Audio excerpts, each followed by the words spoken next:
1947 हमें आज़ादी मिली थी। तो उस समय अगर हम बात करें भारत की इकॉनमी की तो काफ़ी ज़्यादा एग्रीकल्चर डिपेंडेंट थी, पर जैसे जैसे आगे समय बढ़ा, जिस तरह से समय आगे बढ़ा, वेरियस सेक्टर्स जो हैं वो इवॉल्व होना स्टार्ट हो गए। और इसी में एक राइजिंग सेक्टर है, वो है भारत का एविएशन सेक्टर। क्योंकि भाई इतनी बड़ी पॉपुलेशन है भारत की, इतना बड़ा एरिया है, तो कनेक्टिविटी इंप्रूव करने के लिए जो एविएशन सेक्टर है वो एक काफ़ी ज़्यादा इंपॉर्टेंट सेक्टर है। पर अगर हम प्रेजेंट डे की बात करें, इतना प्रॉमिसिंग सेक्टर होने के बाद भी जो भारत का एविएशन सेक्टर है उसमें कुछ ना कुछ इश्यूज लगे हुए हैं।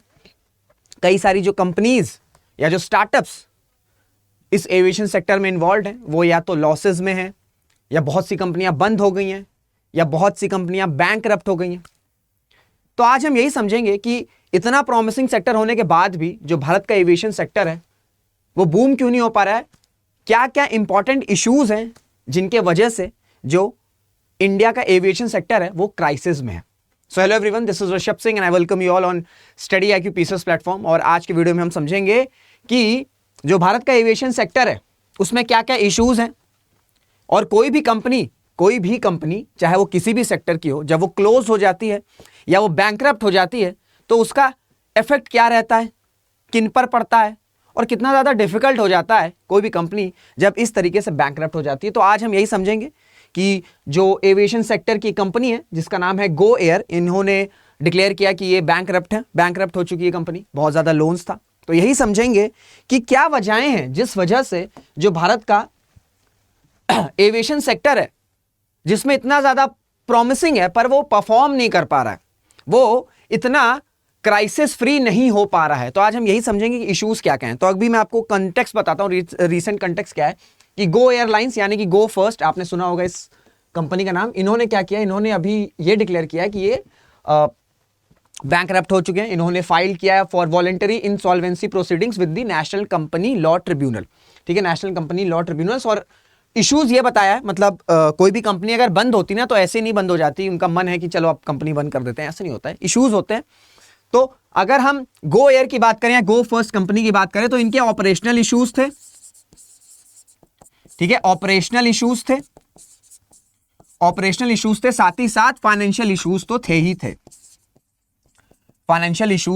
थे। क्योंकि अगर हम बात करें, जब कोविड लॉकडाउन लगा था 2020 और 2021 के अराउंड 2 साल ये जो एविएशन सेक्टर था, एविएशन सेक्टर जो था वो पूरी तरीके से ठप हो चुका था। क्योंकि भाई लॉकडाउन लगा था, ट्रैवल लोग कर नहीं रहे थे, डर का माहौल था। 2020-2021 में लोगों को पता नहीं था कि फ्यूचर क्या होने वाला है, क्या कभी फिर से नॉर्मलाइजेशन होगा या नहीं होगा। तो बहुत सारे डाउट्स थे, इस वजह से ट्रैवलिंग तो हो नहीं रही थी। तो इस वजह से एविएशन सेक्टर जो है सिर्फ इंडिया के नहीं वर्ल्ड का, ठीक है, ग्लोबली जो एविएशन सेक्टर है ये काफ़ी ज़्यादा हिट हुआ था। पर जैसे जैसे केसेस कम हुए और एक न्यू नॉर्मल की तरह हमने जीना स्टार्ट किया, तो उसके बाद से 2022-2023 की स्टार्टिंग में जो एविएशन सेक्टर है वो धीरे धीरे राइज कर रहा है। तो इस वजह से जो गो फर्स्ट है, इन्होंने बताया कि इनके ऑपरेशनल इश्यूज में जैसे कि इंजन्स, ठीक है, इनके जो इंजन्स थे, भाई कोई भी फ्लाइट अगर उड़ेगी तो उसमें इंजन का काम होता है ना, इंजन तो बहुत इंपॉर्टेंट है। तो इंजन्स जो थे इनके, ये टाइम पे डिलीवर नहीं हो रहे थे, या इसमें कुछ इश्यूज आ रहे थे।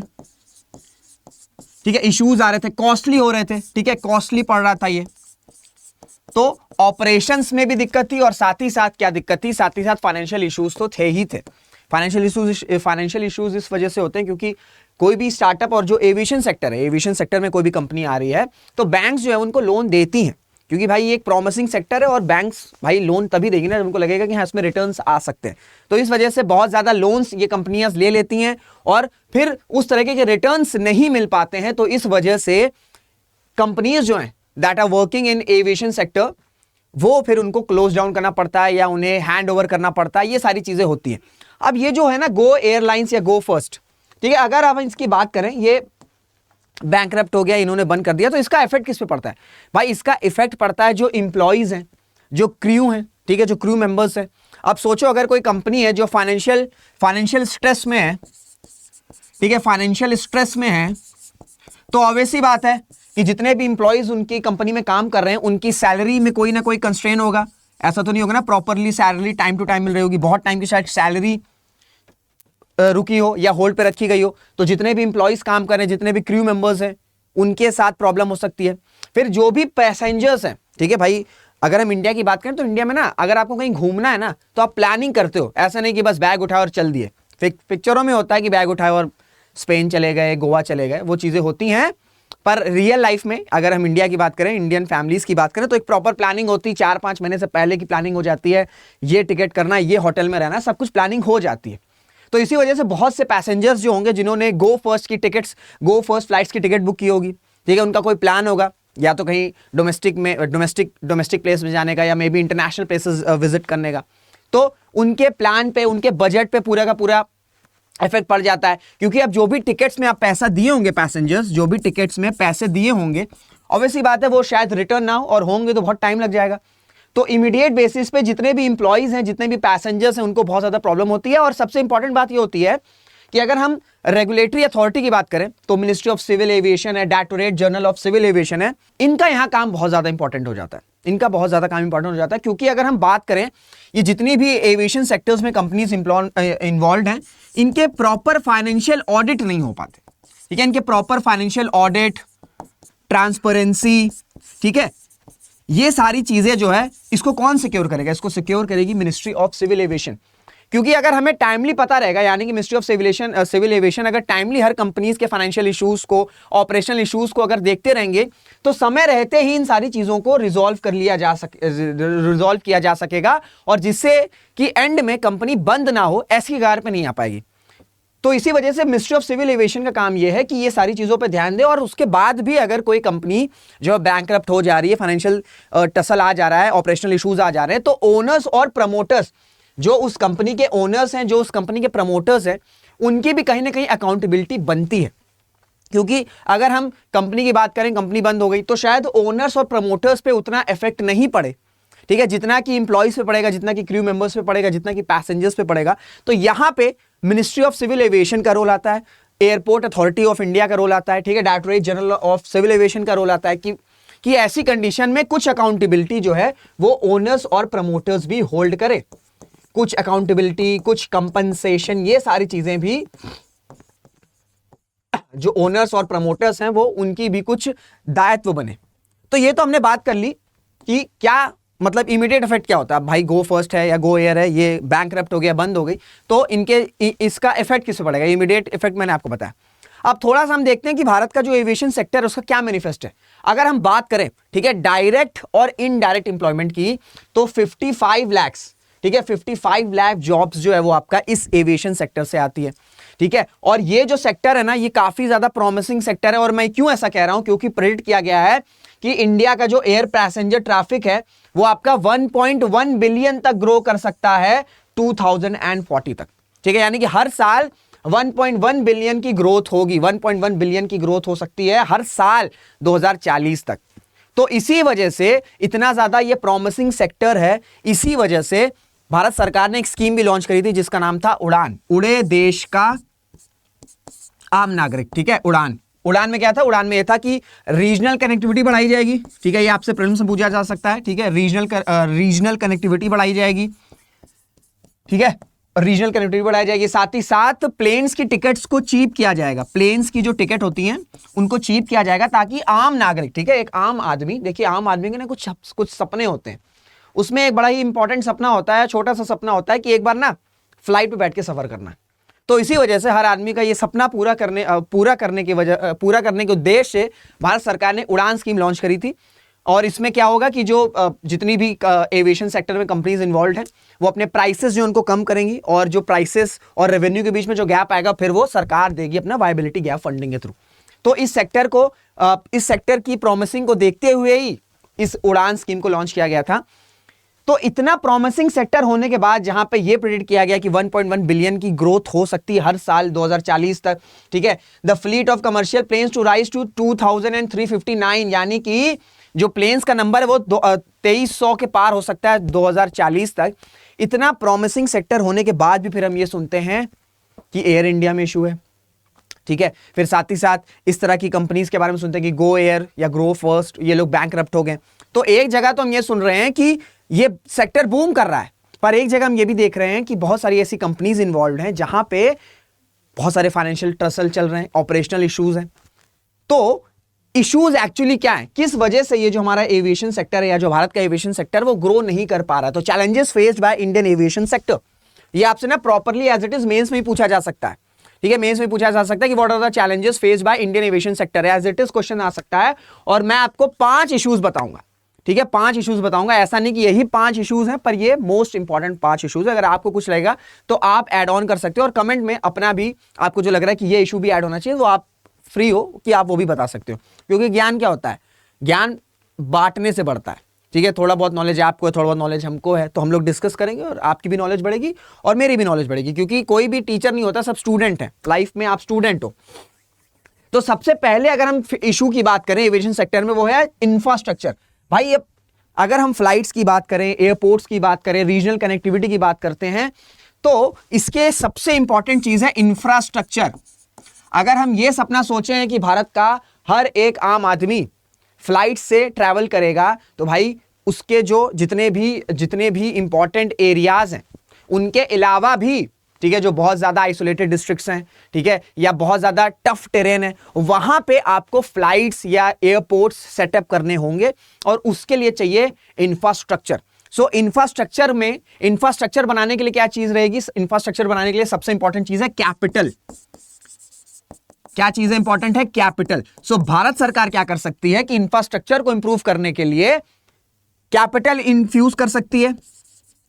साथ ही साथ पीपीपी मॉडल यानी कि पब्लिक प्राइवेट मॉडल, ठीक है, पब्लिक प्राइवेट पार्टनरशिप, इस पे काम किया जा सकता है। यानी कि सरकार की भी एक्सपर्टीज है, प्राइवेट सेक्टर की भी एक्सपर्टीज है, दोनों मिलके जो है इस कैपिटल इन्फ्यूजमेंट में हेल्प कर सकते हैं। तो जितना ज्यादा कैपिटल आएगा उतना ही आपका इंफ्रास्ट्रक्चर होगा। और ये ऐसा नहीं कि ये छोटा मोटा कैपिटल है, एक ह्यूज कैपिटल की रिक्वायर्ड है। क्योंकि भाई अगर हम इंडिया की बात करें तो प्लेन्स भी हैं, हिल्स भी हैं, वैलीज भी हैं, बहुत सारे सब कुछ है यहाँ पर। तो हर एरिया में, अब हर एक शहर में तो नहीं, पर हाँ तब भी हर राज्य के इंपॉर्टेंट डिस्ट्रिक्ट्स में कम से कम एयरपोर्ट्स होने चाहिए, तभी वो रीजनल कनेक्टिविटी बन सकती है। तो इस वजह से इंफ्रास्ट्रक्चर बहुत ज्यादा इंपॉर्टेंट चीज है। क्योंकि अगर हम प्रेजेंट डे की बात करें तो इंफ्रास्ट्रक्चर अभी एविएशन सेक्टर का उतना नहीं है जितना होना चाहिए। तो सबसे इंपॉर्टेंट चीज ये है कि इंफ्रास्ट्रक्चर पर काम करने की बहुत ज्यादा जरूरत है। फिर सेकंड आता है रेगुलेशन। अब ये सबसे इंपॉर्टेंट है कि भाई अगर कोई कंपनी बैंकरप्ट हो गई तो उस कंपनी की फाइनेंशियल ऑडिटिंग क्या थी, ऑपरेशनल इश्यूज क्या थे, इसका ध्यान कौन रखेगा, इसका ध्यान रखेगा रेगुलेटर।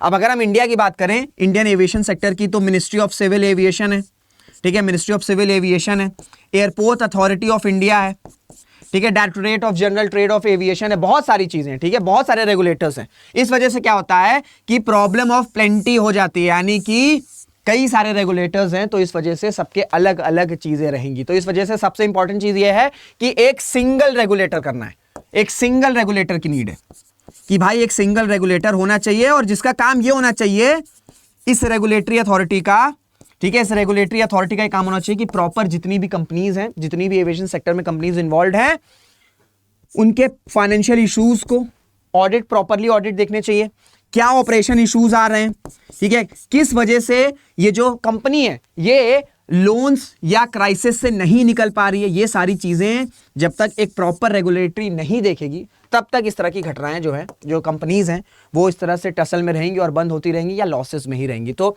एक सिंगल रेगुलेटर की नीड है। फिर आपका स्किल्ड वर्कफोर्स। भाई अगर प्लेन उड़ाना है, प्लेन उड़ाना तो ऐसा तो नहीं है कि बस आप उठे आज प्लेन उड़ाना। भाई प्लेन उड़ाने के लिए, पायलट के लिए एक अच्छी खासी ट्रेनिंग इन्वॉल्व होती है, एक अच्छी खासी ट्रेनिंग इन्वॉल्व होती है।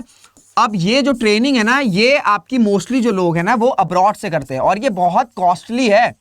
तो इस वजह से हमको हमारे इस एविएशन सेक्टर में, भारत के एविएशन सेक्टर में स्किल्ड वर्कफोर्स की कमी है। क्यों कमी इस वजह से है क्योंकि ये जो ट्रेनिंग्स होती है ना, जो ट्रेनिंग्स होती है फ्लाइट की या जितनी भी टेक्निकल चीजें इन्वॉल्व है इस सेक्टर में, इन सब की जो ट्रेनिंग होती है, जो एक्सपर्टीज होती है, ये आपकी बहुत ज्यादा कॉस्टली होती है। तो इस वजह से बहुत कम लोग ही, ठीक है, हैंडफुल ऑफ पीपल जिसे कहते हैं ना, बहुत कम लोग ही इस ट्रेनिंग को अफोर्ड कर सकते हैं। तो हम क्या कर सकते हैं, हम अपने देश में इस ट्रेनिंग को अफोर्डेबल बना सकते हैं, इस ट्रेनिंग को अफोर्डेबल बना सकते हैं, ठीक है, थ्रू वेरियस एजेंसीज, एनजीओज, ठीक है, एक्सपर्टीज ला सकते हैं आप। तो आजकल टेक्नोलॉजी का जमाना है, ठीक है, तो जितना ज्यादा ये जो ट्रेनिंग है, ठीक है, जो कि इन्वॉल्व होती है आपके एविएशन सेक्टर से रिलेटेड, जितनी ज्यादा वो अफोर्डेबल होगी, उतने ज्यादा जो स्किल्ड लोग हैं, ठीक है, उतने ज्यादा इस एविएशन सेक्टर के लोग ट्रेनिंग करेंगे। उसके साथ ही क्या होगा, जो स्किल्ड वर्कफोर्स है जिसकी अभी इंडिया में उतनी ज्यादा अवेलेबिलिटी नहीं है, ये रिजॉल्व हो जाएगा। और जितने ज्यादा एक्सपर्ट्स, जितने अच्छे पायलट्स रहेंगे, उतना ही आपका जो प्लेन इंसिडेंट्स होते हैं, ठीक है, ये सारी चीजें जो हैं वो पूरी तरीके से कम हो जाएंगी। तो स्किल्ड वर्कफोर्स। चौथे इशू की बात करें वो है आपका कॉस्ट स्ट्रक्चर।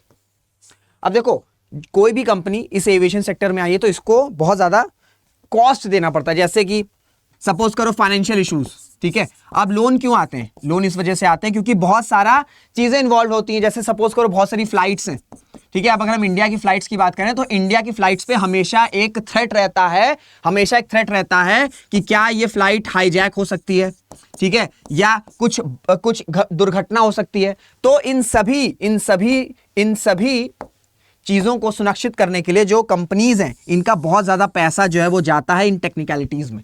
तो इस वजह से बहुत ज्यादा जो पैसा है वो आपका किसी और सेक्टर में, किसी और तरफ डाइवर्ट हो जाता है, और उतना जो है फिर वो रिटर्न्स मिलता नहीं। तो फिर धीरे धीरे क्या है, धीरे धीरे ये जो कंपनीज हैं ये आपकी फाइनेंशियल टसल में जाने लगती हैं, और एट लास्ट या तो ये कंपनी हैंड ओवर कर दी जाती है या इसे शट डाउन कर दिया जाता है। तो इस सेक्टर में जितनी भी कंपनीज इन्वॉल्व हैं उनको अपने कॉस्ट स्ट्रक्चर में कट डाउन करना होगा, और ये इंडियन गवर्नमेंट की मदद से हो सकता है।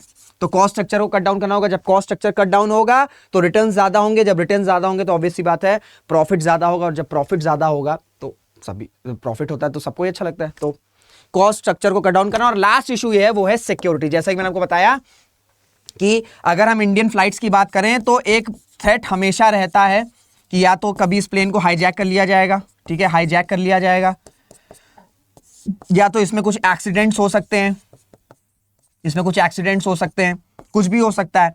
तो इन सारी चीजों को सिक्योरिटी सुनिश्चित करने की जिम्मेदारी किसकी है? वो है आपकी जो रेगुलेटर रहेगा, जो सिंगल रेगुलेटर रहेगा, उनकी ये जिम्मेदारी है कि प्रॉपर सिक्योरिटी प्रोवाइड की जाए ताकि फ्रीली लोग इस सेक्टर में आ सके और फ्लाइट्स में लोग फ्रीली ट्रैवल कर सके। क्योंकि अभी आपने देखा होगा रिसेंटली बहुत सारे ऐसे इंसिडेंट्स आए हैं जहां पे फ्लाइट्स जो हैं वो टेक ऑफ में इशू हो जा रहा है, लैंडिंग में इशू हो जा रहा है, ठीक है, क्रैशेस हो जा रहे हैं। तो इन सारी चीजों को भी हमें रिजॉल्व करना होगा। तो ये जो अगर 5 इंपॉर्टेंट इश्यूज हैं, अगर इस पे भारत सरकार या भारत काम करेगा तो जो एविएशन सेक्टर है, जो इंडिया का एविएशन सेक्टर जो इतना प्रॉस्पेरिंग है, ठीक है, जो इतना प्रॉमिसिंग है, वो जो है वो हम उसको अचीव कर सकते हैं अगर इन सभी इश्यूज पे काम किया जाएगा। तो ये पूरा मैंने आपको डिटेलिंग बता दिया कि क्या इश्यूज हैं। उम्मीद करता हूं आपको सारी चीजें समझ में आएंगी, और अगर कोई डाउट रहेगा भी तो आपको बताया, आप अपने डाउट जो है वो कमेंट्स में पूछ सकते हैं। तो एक इन्फॉर्मेशन मैं दूंगा कि अगर आप प्रिपेयर कर रहे हो 2024 के लिए आप यूपीएससी या यूपीपीएससी की तैयारी कर रहे हो, तो स्टडी IQ ने prelims to interview batch second batch जो है लॉन्च कर दिया है, जिसमें आपको प्रीलिम्स, मेंस, इंटरव्यू तीनों की तैयारी ही कराई जाएगी एक जगह पे। ऐसा नहीं कि आपने प्रीलिम्स क्वालिफाई कर लिया तो उसके बाद आपको मेंस में कुछ अलग क्रैश कोर्स लेना होगा, नहीं, सारी चीजें मिलेंगी, बुक्स भी मिलेगा, हर एक चीज रहेगी, प्रॉपर आपकी मेंटरिंग होगी प्रीलिम्स से लेके इंटरव्यू तक। तो आप स्टडी IQ के वेबसाइट पे, ऐप के थ्रू इस कोर्स में एनरोल हो सकते हो, और गलती से ये प्राइस मत पे कर देना। मेरा कोड लगाना, मेरा कोड है RS Live। जैसे ही आप मेरा कोड पिन डाउन करोगे, you will be able to purchase this P2I batch on a discounted price and the price is 3299। तो अगर आपने मन बना लिया है कि आपको अटेम्प्ट देना है 2024 में, you can join this course. 5 मई से इसका क्लासेस स्टार्ट हो रही है, तो आप वेबसाइट के थ्रू एनरोल कर सकते हो। मुलाकात करेंगे आपसे अगले वीडियो में, तब तक अपना ध्यान रखिएगा, मेहनत करते रहिएगा, खुश रहिएगा। जय हिंद, जय भारत।